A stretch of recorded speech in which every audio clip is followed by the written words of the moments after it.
आज मैं आपको एक मजेदार कहानी सुनाने जा रही हूँ। देवर्षि नारद के मन में यह अभिमान पैदा हो गया कि वे ही भगवान विष्णु के सबसे बड़े भक्त हैं। वे सोचने लगे, मैं रात दिन भगवान विष्णु का गुणगान करता हूँ, फिर इस संसार में मुझसे बड़ा और भक्त कौन हो सकता है। किंतु पता नहीं श्री हरि मुझे ऐसा समझते हैं या नहीं। यह विचार कर नारद भगवान विष्णु के पास क्षीर सागर में पहुंचे और उन्हें प्रणाम किया। विष्णु जी बोले, आओ नारद, कहो कैसे आना हुआ। नारद बोले, मैं आपसे एक बात पूछने आया हूँ। भगवान विष्णु बोले, मैं तुम्हारे मन की बात जानता हूँ नारद, फिर भी तुम्हारे मुंह से सुनना चाहता हूँ। नारद ने कहा, हे देव, मैं जीवन भर आपका गुणगान करता रहा हूँ। पल पल हर क्षण मुझे बस आपका ही ध्यान रहता है। आप मुझे यह बतलाइए कि क्या मुझसे भी बड़ा आपका कोई भक्त है इस संसार में। भगवान विष्णु समझ तो पहले ही गए थे कि नारद को अपनी भक्ति पर बहुत अभिमान पैदा हो गया है, किंतु अपने मन की बात छुपाकर वे बोले, नारद, इस प्रश्न के लिए तो तुम्हें मेरे साथ मृत्यु लोक चलना पड़ेगा। नारद बोले, ठीक है भगवान, चलेंगे, मैं मृत्यु लोक चलने के लिए तैयार हूँ। भगवान विष्णु नारद को लेकर मृत्यु लोक चल पड़े। धरती पर पहुंचकर दोनों ने किसान का वेश धारण किया और एक गांव के किनारे बनी एक झोपड़ी की ओर चल पड़े। विष्णु बोले, नारद, मेरा एक बहुत बड़ा यहाँ पर भक्त कुटिया में रहता है। आश्चर्य है, क्या मुझसे बढ़कर भी किसी की भक्ति हो सकती है क्या।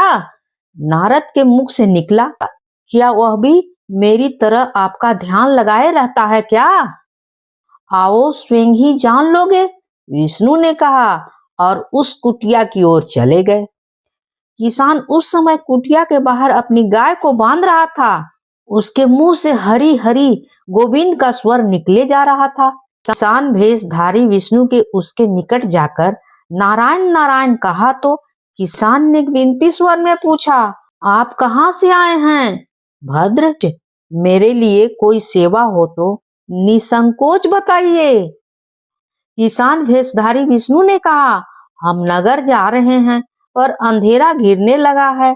वन में जंगली पशुओं का डर है, इसलिए रात भर आश्रय चाहता हूँ आपके घर में। किसान ने प्रसन्न भाव से कहा, मेरी कुटिया में आपका स्वागत है और जो रखा सूखा घर में है आपके लिए हाजिर है।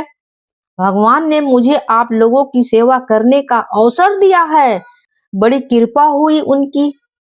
बाहर दलान में एक खटिया पर दोनों को बिठाकर किसान अंदर गया और अपनी पत्नी से कहा, देवी, दो अतिथि आए हैं। किसान की पत्नी उस समय अपने बच्चों को भोजन परोस रही थी। धीरे से आटे की बर्तन दिखाते हुए बोली, घर में इतना ही सा आटा है और ये बच्चे और भोजन मांग रहे हैं। किसान बोला, कोई बात नहीं, हम अतिथियों को भरपेट भोजन कराएंगे, तुम बच्चों को आज काजी बनाकर पिला दो। नारद जी और भगवान विष्णु ने उन दोनों का सारा बात सुन लिया, फिर भी परीक्षा लेने के लिए भोजन की थाली पर बैठ गए। जब दोनों भर पेट भोजन कर चुके तो नारद जी सोचने लगे, यह सीधा सादा गृहस्थ भगवान का सबसे बड़ा भक्त कैसे हो सकता है। उधर श्री हरि ने किसान को और भोजन लाने के लिए फरमाइश कर दी। बोले, मेरा पेट अभी नहीं भरा है, क्या और भोजन मिलेगा। किसान रसोई घर में गया और जाकर पत्नी से पूछा, कुछ और भोजन बचा है क्या। पत्नी बोली, बच्चों के लिए कांजी बनाई है, बस वही शेष बचा है। विष्णु भगवान और नारद जी वो भी पी गए। किसान और उसका परिवार को भूखे ही सोना पड़ा। भूखे बच्चे माँ का आंचल थाम कर बोले, माँ, मुझे नींद नहीं आ रही है, क्या करे, भूख बहुत तेज की लगी है। पिताजी ने उन अतिथियों को कांजी भी पिला दी। किसान ने बच्चे के सर पर हाथ फेरते हुए कहा, अतिथि को भोजन कराना स्वयं विष्णु भगवान को भोग लगाने के समान है बेटा। बाहर दलान में दोनों अतिथि अलग अलग बिस्तरों पर लेटे हुए थे। भगवान विष्णु ने कहा, तुमने सुना नारद, किसान और उसके परिवार को भोजन नहीं मिला, फिर भी वो मेरे गुणगान कर रहे हैं। यह तो कुछ भी नहीं है। मैंने तो आपका कई कई दिनों तक भूखे रहकर स्मरण किया है। अगले दिन सुबह उन्होंने देखा, किसान भगवान विष्णु के मूर्ति के सामने कह रहा था, गोविंद हरि हरि, तुम सदा मेरे मन में बसे रहो, बस मुझे कुछ और नहीं चाहिए। दोनों अतिथियों से बोला, हरि की बड़ी कृपा है, वही जग का रखवाला है, प्रभु की दया से रात को कोई कष्ट तो नहीं हुआ। जब तक आपका जी चाहे तब तक आप दोनों यहाँ रह सकते हैं। मैं खेत पर जा रहा हूँ। किसान भेषधारी हरि से बोला, हम भी तुम्हारे साथ चलेंगे, यदि तुम्हें कोई आपत्ति नहीं हो तो। नारद जी और विष्णु भगवान किसान के साथ उसके खेत पर गए। किसान बोला, यही है अपना खेत, अब मैं अपना काम करूंगा, गोविंद हरि हरि कहूंगा। नारद बोले, तुम तो सत्पुरुष हो, भगवान के बड़े भक्त हो, हर घड़ी उनका नाम लेते रहते हो। किसान बोला, अरे कहाँ, काम से जब भी थोड़ा बहुत समय मिलता है तभी उनका नाम ले पाता हूँ। नारद जी ने किसान से पूछा, कब कब मिलता है समय तुमको? किसान बोला, सुबह उठता हूँ, तब रात को सोता हूँ, तब और दिन में जब भी काम से समय मिल जाए। ओ, समझ गया। नारद जी के मुख से यह बात निकला।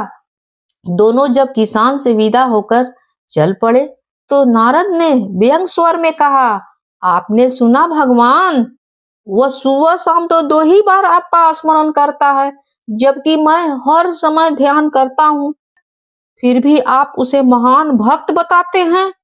नारद की बात सुनकर श्री हरि चुप रहे। फिर भी उन्होंने मन ही मन कहा, कारण भी जान जाओगे नारद, घबराओ मत। विष्णु जी ने एक कलश को तेल से लबालब भरकर नारद को दे दिया और बोले, नारद, इसे अपने सिर पर रखकर बिना हाथ लगाए सामने वाली पहाड़ी तक ले चलो, तब हम समझे। ध्यान रहे, इस कलश में रखे तेल की एक बूंद भी जमीन पर न गिरने पाए, समझे नारद? नारद जी बोले, यह कार्य सहज तो नहीं है। यह कहकर नारद जी ने कलश सिर पर रख लिया और पहाड़ी की उस ओर चल दिया। नारद पहाड़ी तक गए और लौट आए। विष्णु जी बोले, लौट आए नारद, ठीक है। अब यह बताओ कि इतनी दूर जाने और आने में तुमने कितनी बार मेरा स्मरण किया है, यह बताओ तुम। नारद बोले, एक बार भी नहीं भगवान, करता भी कैसे, मेरा सारा ध्यान तो तेल और कलश की ओर लगा हुआ था। श्री हरि बोले, तब तुम ही सोचो, वह किसान दिन भर कठिन परिश्रम करता है, फिर भी 2-4 बार मेरा स्मरण जरूर करता है, और तुम एक बार भी मेरा स्मरण नहीं किए। विष्णु जी की बात सुनकर नारद जी समझ गए। वह श्री हरि के चरणों में गिर कर बोले, मान गया प्रभु, जो संसार के झंझट में रहकर भी आपका स्मरण करते हैं, वे ही सबसे बड़ा भक्त हैं। अगर कहानी अच्छी लगी हो तो प्लीज लाइक, शेयर और सब्सक्राइब जरूर करिएगा। कहानी होती है समाप्त।